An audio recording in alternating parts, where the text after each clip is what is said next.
അത് ഈ കല്യാണം കഴിഞ്ഞ പുതുക്കായിട്ടാണ്. അതൊക്കെ തിന്നോളൂ. കല്യാണം കഴിഞ്ഞിട്ട് ഒരാഴ്ച ആയില്ല മനസ്സാ. ഇപ്പോഴും ഒരു സാധനം തിന്നണില്ല പറഞ്ഞാല് ഞാൻ 4 ദിവസം മുന്നേ ഓൻ പെരുന്തമണ്ണ പോകുകയാണെങ്കിൽ മോമോസ് കൊണ്ടുവരാൻ പറഞ്ഞിരുന്നു. ഞാൻ അതൊക്കെ ഓള് കേട്ടുകണാവോ. ഞാൻ ഒറ്റ നാൾ തന്നാണ്ടല്ലോ. ഇതെന്തിനാ ഓനോട് ഓരോന്ന് പറയുന്നുണ്ട്? ഓൻ കല്യാണം കഴിഞ്ഞ് പണിക്കും കൂടി ഇറങ്ങിയിട്ടില്ല. അപ്പൊ ഇതിനൊക്കെ ഓരോന്ന് തിന്നാണ് പൂതിയായിട്ട്.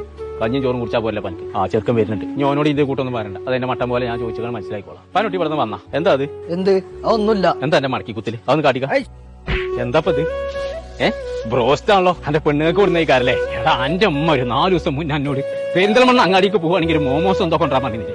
അതെനിക്ക് കൊണ്ടാൻ പറ്റാ. എന്റെ പെണ്ണുങ്ങൾക്ക് എന്ത് വേണമെങ്കിലും വെച്ച് കൊടുന്നു കൊടുക്കുന്നു. ഒരാഴ്ച ആയിക്കോളും ഈ പരിന്ന് വല്ലതും തിന്നിട്ട്. അത് കേട്ടപ്പോഴേ എന്റെ നെഞ്ഞാണ് പഠിച്ചു. ഇജുമുണ്ടാക്കേ ഇപ്പൊ തന്നെ എങ്ങനെ ആയാലോ? എനക്കേ അറിയോ ഈ പെരിയിൽ ഇറച്ചിയോ മീനോ ഞാൻ തിന്നുകയാണെങ്കിൽ എന്റെ അടുത്ത് പുടിച്ചു വാങ്ങോള്. എന്റെ കുട്ടി തിന്നിട്ടില്ല ഇറങ്ങണ ആ പ്ലേറ്റ്. എന്നിട്ട് ഓലെയാണ് ഇതൊക്കെ ഇങ്ങനെ ആക്കണത്. എന്നാ ഇപ്പൊ എന്റെ കുട്ടിയെ ഇത് ആർക്കാ കൊടുന്നു വെച്ചാൽ ഓൽക്ക് എന്നെ കൊടുത്താളാ. ഹിമ്മാക്കുപ്പാക്കൊന്നും വേണ്ട. ഇന്ന് പടച്ചോനെ എത്തിച്ചിട്ടേ ഓക്ക് പൂജ വെച്ച സാധനം വാങ്ങി കൊടുക്കാൻ പടച്ച റബ്ബ് എന്റെ അടുത്ത് പൈസ തന്നിട്ടുണ്ട് കേട്ടോ. ഞാൻ വാങ്ങി കൊടുത്തു കൊടുത്തോളാം. സാരില്ല, ഇപ്പൊ അങ്ങനൊക്കെ പറഞ്ഞോട്ടെ. മോനത് കാര്യാക്കണ്ട കേട്ടോ.